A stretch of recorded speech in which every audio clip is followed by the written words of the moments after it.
Imagine waking up tomorrow, grabbing your phone, and, well, you find out every single person on Earth has to push one of two buttons. Right, red or blue. Yeah, red or blue. And if you get it wrong, you die. Which is a pretty terrifying way to start the day. Exactly. Now, I know you listening, you're the kind of person who likes a good aha moment, right? You like dissecting complex ideas without feeling, overwhelmed. Oh, totally. And you like outsmarting a trick. Yes.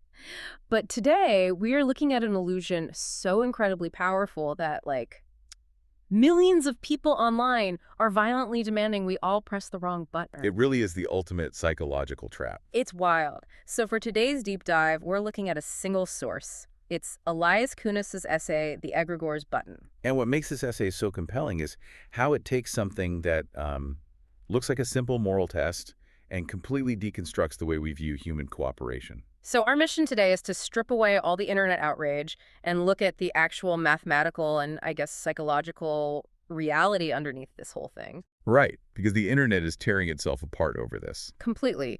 But before we get into the psychology, let's just lay out the raw mechanics of this viral thought experiment. We have to start with the rules. Yeah. So the rules are absolute. Everyone on Earth gets a private, secret vote. You either press red or you press blue. Right. If more than 50% of the Earth's population presses the blue button, everyone survives. We all live. But, and this is the big, but if less than 50% press blue, then only the people who press red survive. Right, so if you press blue in that scenario, You die instantly. Right. Anyone who pressed blue dies. See, when you look at social media, it is universally pitched as this ultimate test of human empathy. Yeah. Will humanity band together and press blue, or will we splinter into selfish red pressers? Yeah, it's framed very emotionally. It is. You know those optical illusions where you look at a drawing, and at first it's obviously a rabbit. Oh, yeah. But then you tilt your head, and suddenly it's a duck. And once you see the duck, you can never unsee it. I love that analogy because the essay forces that exact perspective shift. Right. Because before we talk about who is selfish and who is empathetic, we have to look at the mathematical reality of the game itself. Right. We have to take the emotion out of it. Exactly. And when you run the actual numbers, the game theory points to a really disturbing conclusion. Okay, let's map the outcomes then. Say the blue button wins. Over 50% of humanity presses it. Okay. If I pressed red, I survive. Right. And if you press blue, you also survive. So in the winning scenario, my individual choice makes absolutely zero difference to my own survival. I live either way. You live either way. But let's look at the losing scenario. Okay. Blue comes in under 50%. The movement fails. Right. If I pressed red, I survive. If I press blue, I died. Exactly. Blue carries the maximum possible downside, which is death, with absolutely zero upside for your own survival compared to red. So red is just objectively better. In game theory, we call this a situation where one choice weakly dominates another. Weakly dominates. Okay, what does that mean? Let's break that down. Yeah. A choice weakly dominates when it guarantees you an outcome that is at least as good, if not better, than the alternative, no matter what anyone else does. Oh, wow. So pressing red is just the ultimate cover your bases move. Precisely. It guarantees survival in literally every possible mathematical universe. Okay, let's unpack this. Because my immediate reaction, and honestly the reaction I see everywhere online is, wait, isn't pressing blue a form of cooperation? It feels like it. Right. You're chipping in to save the group. Kunis uses this analogy in the essay about building a dam, right? He does, yeah. If a town is flooding and building a dam requires 50% of the town's labor, that is real cooperation. If nobody builds it, everyone drowns. Right. Isn't the blue button just a digital dam? Well, let's test that logic. In the dam scenario, what happens if literally nobody works? Everyone dies. The disaster happens. Exactly. Now apply that to the button experiment. What happens if literally zero people press the blue button? Universal defection. Well, if nobody presses blue, then everyone pressed red. And if everyone presses red... Oh, everyone survives. Right. There is no dam. Wait, really? Yeah. Universal survival is achieved without a single drop of collective good being produced. That is wow. Think about a true prisoner's dilemma. If we both cooperate, we are mathematically better off than if we both defect. We create what's called a cooperation surplus. Right, mutual benefit. But here, if we all defect and press red, we survive just as well as if we all supposedly cooperated and pressed blue. So the word cooperation is basically being hijacked here. Yes. It's being borrowed from real-world scenarios like building a dam and pasted onto a scenario where it mathematically does not apply. So it only looks cooperation-shaped. It's a counterfeit dilemma. That is the perfect way to phrase it. But if it's not actually a cooperation game, why is the entire public discourse framed around saving lives? Yeah, crazy, right? Yeah. The people championing blue are constantly shouting, press blue so you don't kill anyone. They're literally calling people who press red murderers. The framing is a masterclass in psychological manipulation. I mean, it completely manipulates our sense of causality. How so? Look at the rules again. Pressing the red button does not kill anyone. Okay, let's trace the chain of events. If I press red and a blue presser dies, my finger on the button didn't trigger their death. No, it didn't. They died because the aggregate total of blue presses failed to reach the 50% threshold. Exactly. That aggregate failure is a property of the collective group. It's not a property of your single action. Right, so the you're killing people argument is doing something really sneaky. It does something incredibly insidious. It smuggles causal responsibility onto a non-participant. Smuggles causal responsibility. Yeah, it's like a kidnapper taking a hostage, demanding a ransom from a random bystander on the street, and then blaming the bystander when the hostage gets hurt. That is a brilliant analogy. So the game is mathematically rigged to favor red, and the whole guilt trip is based on a false premise. Completely false. If that's true, who on earth is actually making up the base of genuine blue pressers? Like, are they just people who are bad at math? Honestly, some of them genuinely are. Fair enough. Kunis argues the true, sincere base of blue pressers, the people who would press it without any social pressure at all, is actually incredibly small. Who's in that base? You have people confused by the payoff matrix, and you have people who are truly, genuinely indifferent to whether they live or die. Wow. But there's a third group, right? The martyrs. Ah, yes. The people who loudly declare they would press blue even if they knew for a fact it was going to fail. Right. Think about the mechanism behind that behavior. Why would a human being volunteer to die in a game they know they will lose? It doesn't make logical sense. It comes down to something called costly signaling. Costly signaling, like in biology. In evolutionary biology, animals sometimes take on massive disadvantages to prove a point to the tribe. Like a peacock's tail. Yes. A peacock's massive heavy tail makes it super vulnerable to predators. But it signals to mates, hey, look how strong I am to survive despite this huge burden. So pressing a doomed blue button is just the moral equivalent of a peacock's tail. That's it. They aren't trying to survive. They are trying to cement their identity within the tribe as the ultimate loyalist. But even that identity has to be pretty fragile. Extremely fragile. Most people who claim they die for the cause of the blue button would quietly switch to red if you pulled them aside. Like if you told them the actual odds. Right. If you said, look, blue is currently polling at 10%. It's a mathematically lost cause. They'd flip. Dying for a lost cause preserves nothing. When faced with a truly pointless death, the survival instinct is going to override the peacock tail. Okay, but wait. If the true unshakable base of blue pressers is actually that tiny, how did this thought experiment break the internet? That's the real mystery. Like, how does it become this massive online movement where millions of people are violently swearing loyalty to the blue button? There has to be some kind of viral engine driving this. To understand the engine, we really have to look at how humans model each other's behavior. Okay. The essay breaks this down into different levels of modeling. Let me try to map this out based on what I read. So level 0 is me sitting in a vacuum, just staring at a piece of paper with the rules on it. Right. And in that vacuum, you press red.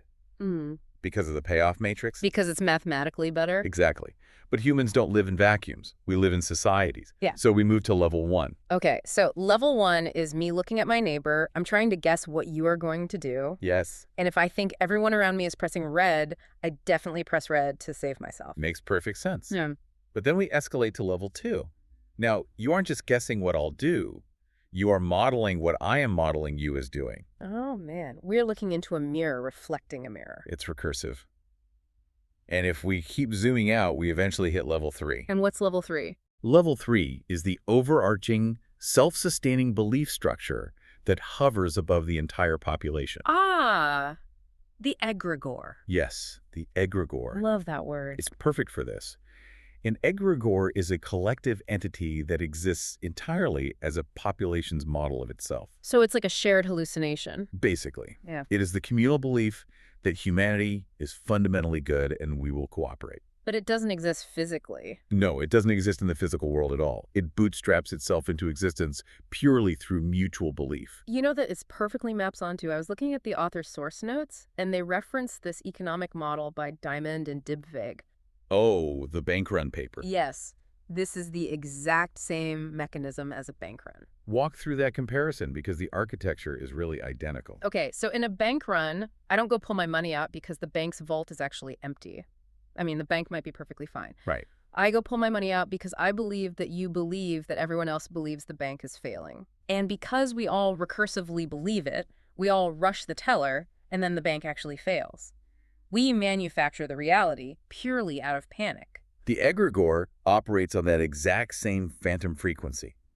People announce they will press blue, not because they did the level 0 math. They do it because they believe enough other people will press blue, based on the egregore's loud assertion that humanity cooperates. It's a ghost made of assumptions. Completely. But if it's just a ghost, why doesn't it evaporate the second someone points out the math? Like, I see people online calmly explaining the red button logic, and the egregore doesn't collapse. It gets stronger. That's because the egregore has an immune system. An immune system. Yeah. Kunis introduces the idea of the press blue meme as a parasitic replicator. Like a cultural virus.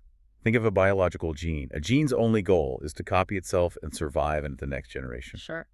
Memes and, in the academic sense of cultural ideas, they do the exact same thing. The press blue replicator wants to spread, and when it encounters the cold, hard logic of the red button, it defends itself through a mechanism called identity protective cognition.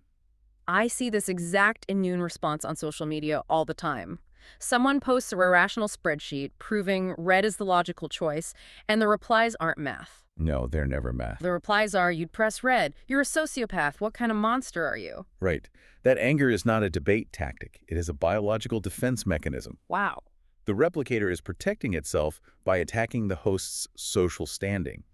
And it gets away with this by leaning really heavily on our evolutionary history. Right, because humans have spent hundreds of thousands of years evolving to be this hyper-cooperative species. We have deep-seated neural hardware for trust heuristics, reciprocity, and a really fierce instinct to socially punish defectors. And the blue button just presses all those buttons. It hijacks our biology. It triggers our very real, very functional cooperation hardware, but it does so inappropriately.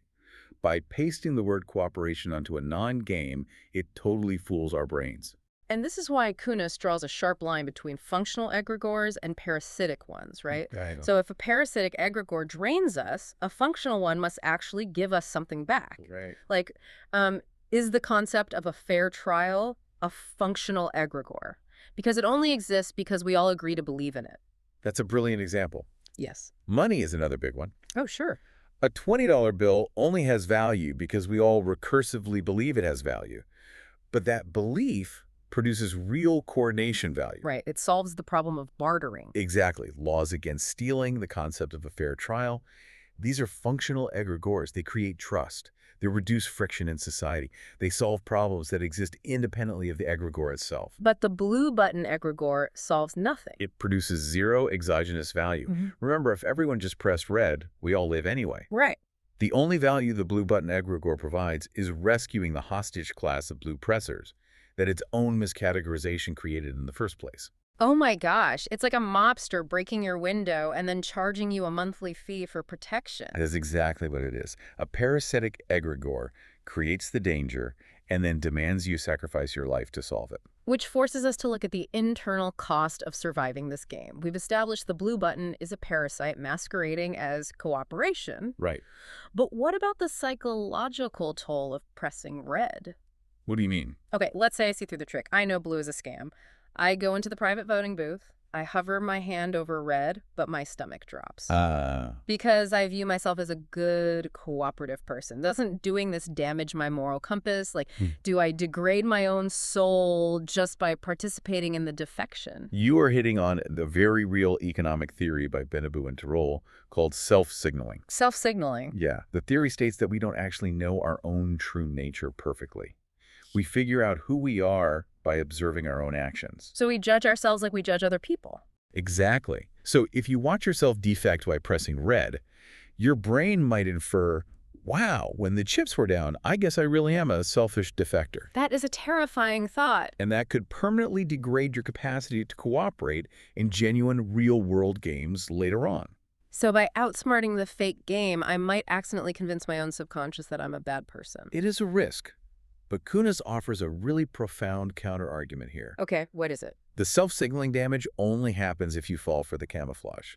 It only happens if your brain miscategorizes the button experiment as a genuine cooperation game. Oh, because if I clearly recognize that the blue button is a cooperation-shaped non-game, then pressing red doesn't feel like defection at all. Exactly. It feels like stepping out of a bear trap. Pressing red doesn't invoke your cooperation heuristics because you consciously know cooperation isn't required to achieve universal survival. That makes so much sense. In fact, learning to distinguish between a genuine cooperation game, like building that flood dam, and a parasitic non-game, actually sharpens your moral capacity. How does it sharpen it?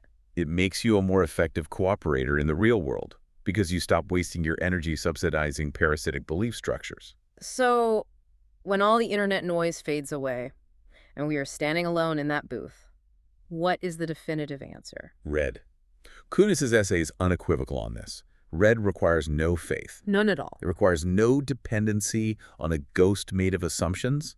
It doesn't require you to recursively model what other people are modeling. It survives under literally any distribution of beliefs. So if 99% of people are fooled and press blue, red survives. Yep. If 1% press blue, red survives. Always.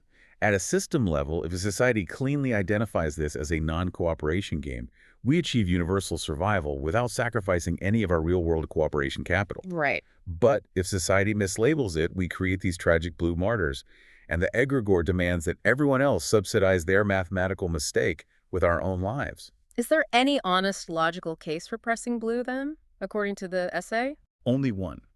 The only intellectual honest case for blue is if a person's entire identity is so incredibly fragile and so narrowly constructed around the label of being a cooperator that they literally cannot mentally distinguish between real cooperation and an illusion. So for that specific person, observing themselves pressing red might cause a complete psychological collapse. Yes, but notice where that cost is located. It's internal. It is entirely internal to them. It is a property of their fragile identity. It's not a mathematical property of the game itself. Wow. That really forces you to examine the games you're playing in your own life. It really does. And that brings us back to you listening to this. I want you to think about your daily routine, your workplace dynamics, or just the outrage cycles on your social media feeds. Right, because they are everywhere. How often are you presented with cooperation-shaped non-games? Situations that demand your energy, your anger, or your participation, not to actually solve a real-world problem, but simply to sustain a parasitic egregore that just wants to keep itself alive. Once you learn to spot the replicator's camouflage, you start seeing the duck instead of the rabbit everywhere. You really do. But before we wrap up, I want to leave you with one final, mind-bending philosophical twist from Kunis's note. Oh, this is the best part. Throughout this entire deep dive, we've relied on one foundational assumption that survival is the ultimate goal, that staying alive is our terminal value. Right. But Kunis points out something staggering. Survival as a terminal value is also just a replicator. It's a meme running in our heads. It is a meme, but one with a very specific grounding in physics through a concept called instrumental convergence. Okay, let's make sure we explain this clearly. Instrumental convergence basically means that no matter what your ultimate goal is, certain intermediate steps are always going to be required. Right. And persistence, staying alive is the required platform for literally every other value you could possibly hold. Exactly. If you value art or love or even genuine cooperation, you have to physically exist to value those things. You have to be here. If a replicator, like the blue button meme, demands an action that kills its host, it eliminates all other replicators inside that host. So it's the ultimate foundational software. Yes. It might not be objectively correct in some grand cosmic sense, but it is the physical substrate that all your other beliefs depend on. You can't be a martyr if you don't exist. Which means defending your own survival isn't necessarily selfish. It is the physical prerequisite for every good thing you will ever do. So as you go about your day, I want you to ponder that. Is your fundamental desire to survive just the operating system running all your other beliefs? And the next time someone hands you a moral dilemma that looks like a rabbit pause, Tilt your head. look for the duck, And don't be afraid to press red. Thank you so much for joining us on this deep dive. Keep questioning the games you were asked to play.